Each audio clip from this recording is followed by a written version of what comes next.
Hi, I'm Evan Marquez. This is the Love You podcast, a place where you can learn everything there is to know about dating, relationships, sex, and men from a man's point of view and find yourself a relationship that makes you feel safe, heard, and understood.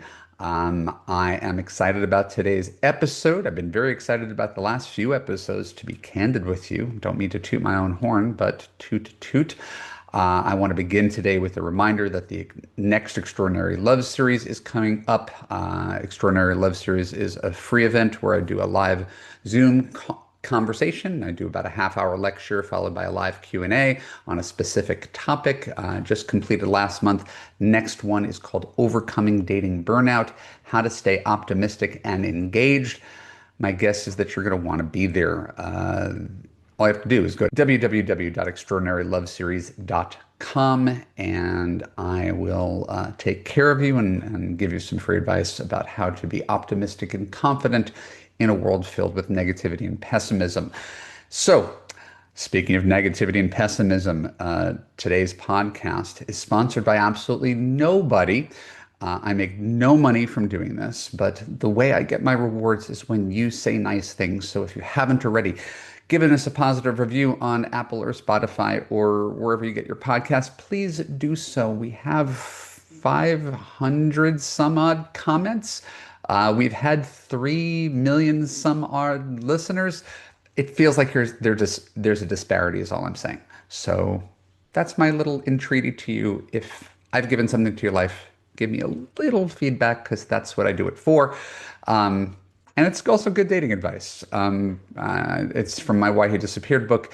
Men are putting on a show for you. All we want you to do is applaud a little bit. So that's really what we're doing. Just want a little applause, a little acknowledgement that something you said, you heard here made a difference. Now, dispensing with the needy stuff, let's get to the important part. So I think that when someone's been hurt a lot, the reaction to that, understandably, is to have a protective layer around you to prevent you from getting hurt. I tell a story of a friend of mine. This is a different kind of hurt, but a friend of mine who was almost mugged outside of her home, like carjacked. And her reaction to that was that she carried a gun everywhere she went. Right? That was her reaction to almost being carjacked outside of her home. Harrowing, harrowing experience. But she's carrying a gun wherever she goes. And I feel like a lot of women I work with carry guns wherever they go and wonder why men don't want to get close. And so the safest thing to do, call it safe solitude, is find things wrong with men, because there's always something wrong with men. And as long as you find things wrong with every man, and by the way, there's a lot of things wrong with a lot of men, as long as you find things wrong with men, you're safe. No one can get into your heart. You don't have to be vulnerable. No one's going to take advantage of you, use you, disappoint you, gaslight you. So the safest play for people is to find fault with people. But sometimes when we're finding fault with people, we're finding fault with things that, per another episode I just did, really just don't adhere to the rule book in your head. We all have a rule book in our head about how people are supposed to be, supposed to think, supposed to act. But our rule book is not a universal rule book. Reasonable people can disagree, and disagreement doesn't have to be the end of the world. My wife and I have talked about it plenty of times. Don't agree on everything. We agree on the big things, which is why we work. So, I'll give you, a few examples. Imagine you were scheduled a phone call, and Love You, we always tell women to schedule phone calls with guys instead of just texting and meeting, right? Schedule a FaceTime conversation and beats going on a coffee date. So imagine there was a guy who was supposed to show up and he was 25 minutes late. Hold that thought. And by the way, I'm not going to defend everybody. I'm going to talk about things that guys did wrong. So imagine one guy is 25 minutes late. Imagine there's another guy who had to cancel his call or the date at the last minute because something came up with his kid, right? He had to rush to his kid. It's either an emergency or a carpool thing, but something outside of his hands, and he has to cancel, leaving you nowhere with no plans because he had to bail at the last minute. Imagine seeing a guy online who has been on the dating site for presumably 2 years because you have seen them for 2 years and this guy is still there. And you have to ask yourself the question, well, what's wrong with this guy? So there's this guy and like, oh, you're still on the dating site. So I'm giving you tangible examples of things that you might not like about someone. And the one that I'm going to share, which I feels like it could be its own podcast episode, but it's relatively silly, is imagine you're out to dinner with a guy and you're eating your appetizers and you're not close to finish with them, and the server brings out the entree before you're done eating, and the guy says, "I'm not done yet. Could take that back to the kitchen." Um, so those are four examples that were given to me by a beloved client of mine. Um, and these are her experiences with the guys that are in her funnel.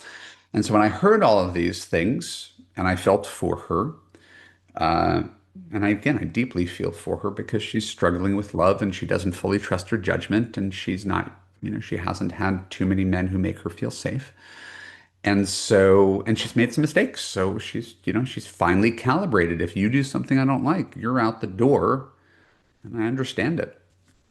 But when she told me these four examples that I just shared with you, I wrote them down on a little post-it note, and I was like, I could be that guy. I could have, and those are different guys. I was like, I could have done any of those things. Now, candidly, I'm unlikely to be late. I'm pretty punctual, but I'm a human being. I have occasionally forgotten appointments where I scheduled someone at an irregular time and didn't go back and look at my calendar, and I took a late lunch and didn't realize there was a client waiting on the phone for me, and I had to go back and fix things. I mean, like, it's happened, a handful of times in my career, but it's happened.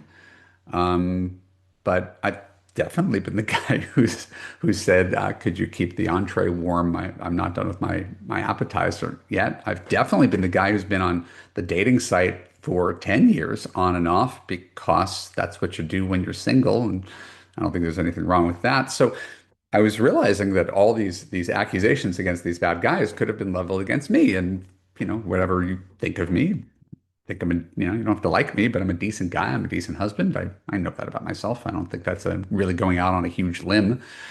So I tried to reframe it. I said, well, imagine it wasn't some stranger off the internet. Imagine it was a friend of yours who was late or had to cancel at the last minute for a kid, or had been dating online for a couple of years and was frustrated with it, or theoretically even asked a server to hold the food until they were done with their appetizer. Like, what if your friend did that? Well, we'd probably be a lot more forgiving of it because people are human beings, right? And men, unknown men, strangers on the internet, are also human beings, and they should be treated like friends or family members, right? We have to extend that courtesy instead of looking for flaws in people, but that's not how we date.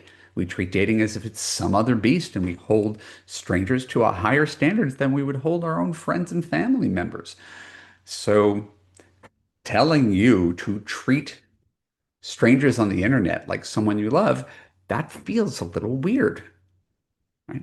And it's also good advice is to extend grace and courtesy to people, to be the bigger person, right? I'm a Jewish atheist, but I'm pretty sure this is like Jesus-like teachings, right? Do unto others as you'd have them do unto you. Like, there's something to be said for just being the bigger person and trying to understand where someone's coming through, whatever their flaws, whatever their blind spots, whatever their pain, right? And this is really hard if you've had bad experiences with men. It feels threatening, right? Like you're leaving the house without a gun, or even worse, leaving your house unlocked for invaders to come in. But being forgiving of a guy who has to do an emergency carpool doesn't feel like a few steps away from being threatened. So that's where the logic of this and the emotion of this kind of come into conflict. All right, so the reaction itself is understandable. Whatever you're doing to nitpick men is ostensibly to keep out the bad ones. But what you end up doing, and I've talked about this previously, is pushing away and eliminating the good ones. So it's not that every guy who flakes out on you is a good guy. In fact, I would probably say that there's far too much flaky behavior for both men and women. And I know because women book appointments with me and then never show up. Even when I text them and say, hey, I'm waiting on Zoom for you, they ghost me. And they're reaching out to me for my services and they book an appointment and then they ghost me. So you can imagine if it's a stranger on the internet who's swiping right on dozens of people, this kind of stuff is going to happen all too often. And I lament that that's where our society is at. But that's the way it goes. 25% of people who reach out to me don't show up on the call. That doesn't mean anything about me. And I try not to make it mean anything about them. Maybe they're having cold feet about coaching. Maybe they're afraid they can't afford it. Maybe something came up with their kid. Maybe they thought they were emotionally ready, but when they realize, oh, this is a real conversation with a real guy, I don't want to waste this time. Who knows? Right? The big thing to do would be to send me an email to say, hey, I'm sorry, can't make it. Can I reschedule? Or this isn't the right time instead of just ghosting. But it's a thing that people do, right? Sometimes people get sick. Some people have a kid thing. Some people have to work late. And I have to be human with them. I can grumble, but at the end of the day, these are human beings. So it turns out that in this use case, my client's guy wasn't a good guy.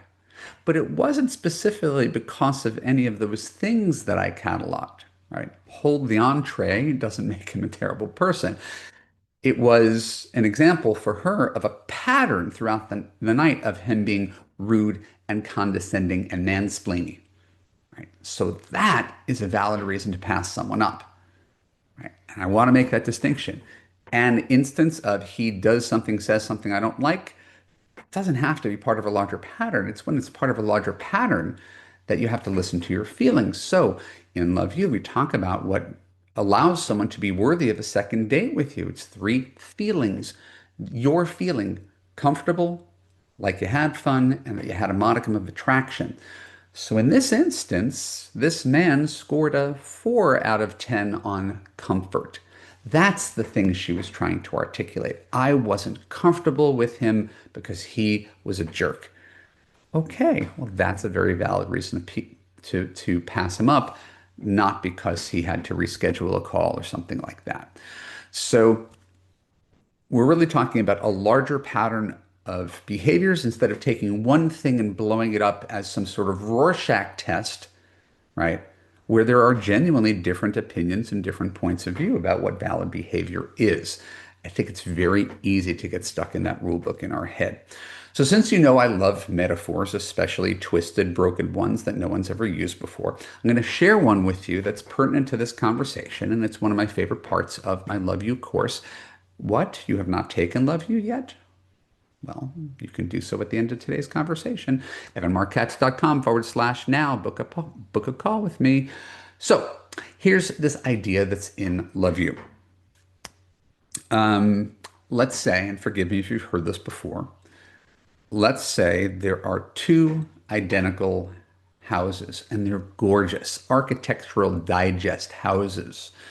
That's you, right? And your identical twin sister.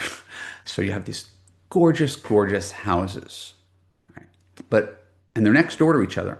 But one house, due to the perception of fear and crime, has a 20-foot brick wall around the house to keep out potential evildoers. Right? The other house has a white picket fence with the doors open, the front door with its doors open, music playing inside, the smell of chocolate chip cookies, inviting people in. I remind you, they're identical houses, one's behind a brick wall. If there is a good home buyer who's looking to buy a house, which house is he going to first? Certainly, it's the one with the open doors and the chocolate chip cookies and the music, right? Even though they're identical. My belief is that a lot of people hide behind a brick wall and expect good guys to scale the wall to see what's behind it. And unfortunately for you, that's not generally what people do. People don't want to have to scale your wall. We could say it's there for a reason. We could feel very deeply about the fear that caused you to erect that wall. And we could simply point out that an emotionally healthy, available man wants an easy, smooth path. He doesn't want to have to pay for the sins of men in his past. He doesn't have to prove himself innocent when you assume he's guilty. He doesn't want to have to backpedal and defend himself and justify and rationalize and explain. Dating should feel easy. It should feel organic. And if you're bringing more obstacles into it than already exist, right, out of fear of getting hurt, like I've said previously, we're intentionally self-sabotaging. So understand that good men will go to that inviting house. They're not going to scale the 20-foot wall, right? It should feel, going out with you should feel inviting, not like I'm, you navigating an obstacle course. So I know how dating and online dating and men can disappoint and can get you down. And remember, I'm not asking you to forgive abhorrent behavior and put your head in the sand like you're an ostrich, right? A good relationship is one where you're with a giver. You're with someone who allows you to let down your guard and be yourself, where you feel safe, heard, and understood, right? But it doesn't mean that guy is perfect and he's going to read your mind. He's going to do everything you think. And that's sort of the hard part. It's finding the gray area between those things. Am I overreacting to this data? Or am I underreacting to this data and forgiving unforgivable behaviors? And if you don't know the difference between those two things because you've been burned too many times before, well, you could reach out to me. My name is Evan Marquez. This is the Love You Podcast. Please subscribe on Apple and Spotify. Give us a 5-star review. Leave us a comment. Don't forget to be at the next Extraordinary Love series for high-value women seeking high-value men. The topic, overcoming dating burnout, how to stay optimistic and engaged. Go to extraordinaryloveseries.com to register. And finally, if you haven't already, if this is getting in your head and you're thinking, maybe I need a little support. This is hard to do by myself. Go to the link that's in the show notes or somewhere on this page, book a call with me, and we'll talk and I'll learn more about you and what's happened in your love life and why you feel the way you feel and what you'd like to see happen in the future. And we can map out a path to your success. www.evanmarkatz.com/now. Thank you for your time. I'll talk to you soon. Bye-bye.